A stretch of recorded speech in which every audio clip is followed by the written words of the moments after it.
सफला एकादशी है।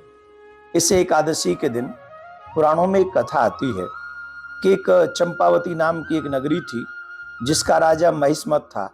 उस राजा के 5 पुत्र थे और 5 पुत्रों में जो सबसे बड़ा बेटा था वो बड़ा चरित्रहीन था और चरित्रहीन दुर्व्यवहार करने में बड़ा माहिर था। बड़ा उसका देवताओं की पूजा में भी उसका मन नहीं लगता था, वो देवताओं का अपमान करता था, सभी प्रकार के व्यसनों में वो लिप्त रहता था। उसके इस व्यवहार और दुष्चरित्र से राजा बहुत दुखी था, प्रजा में उसका अपयश था। तो एक दिन राजा परेशान होकर उन्होंने अपने उस राजा को अपने राज्य से निकाल दिया, निष्कासित कर दिया।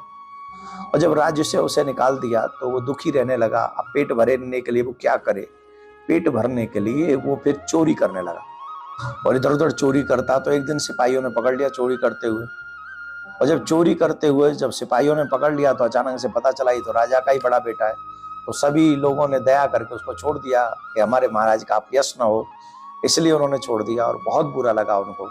तो जब इस बात का पता चला तो उसको भी गिलानी हुई बड़े राजा के बेटे को, और वो वन में चला गया और पीपल के पेड़ के नीचे जाकर बैठ गया। वो 10वीं की तिथि थी, 10वीं तिथि थी। उस दिन उसे कुछ भी खाने को नहीं मिला। एकादशी तिथि को वो बड़ा दुखी था, परेशान था, वो क्या करे, खाने को कुछ मिल नहीं रहा था।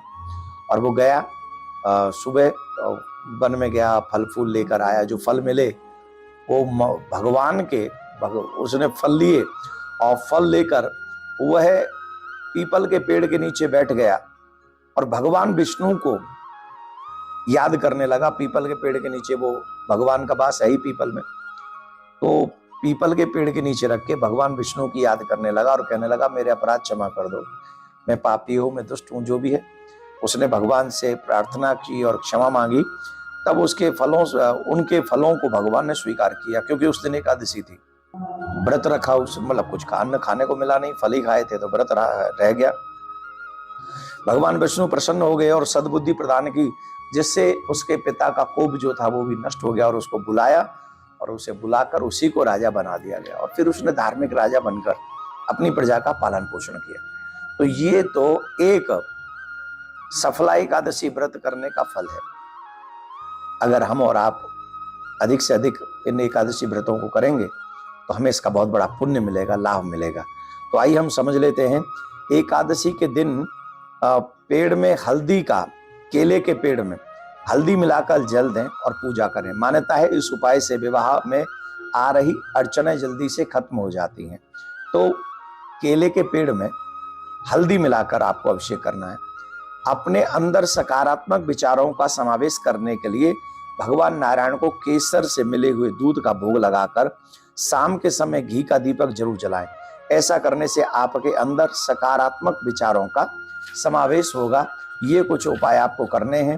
तब भी भगवान को कोई भी वस्तु भोग लगाएं, एकादशी के दिन या उससे आगे भी, तो आपको ये श्लोक बोलना चाहिए। त्वदीय वस्तु गोविंद तुभ्यमेव समर्पये ग्रहण सन्मुखो भूत्वा प्रसीद परमेश्वर। इस श्लोक को अवश्य उच्चारण करें जब आप भोग लगाने जाएं। सफला एकादशी में भगवान विष्णु की पूजा की जाती है और पीले वस्त्र, पीला रंग कुछ न कुछ भगवान को अवश्य अर्पित करें। हल्दी, चंदन, दीप धूप उपयोग करें। प्रसाद उनको देते समय दीप धूप भी जलाएं। तुलसी की पत्तियां चढ़ाना बेहद शुभ है, लेकिन एकादशी के दिन तुलसी की पत्तियां तोड़ी नहीं जाती, इससे पहले ये करना है। एक और निवेदन है। मान्यता है कि सफला एकादशी का व्रत करने से कार्यों में सफलता मिलती है, जीवन के दुखों से छुटकारा मिलता है, मोक्ष की प्राप्ति होती है, मन चाही मनोकामना पूर्ण होती है।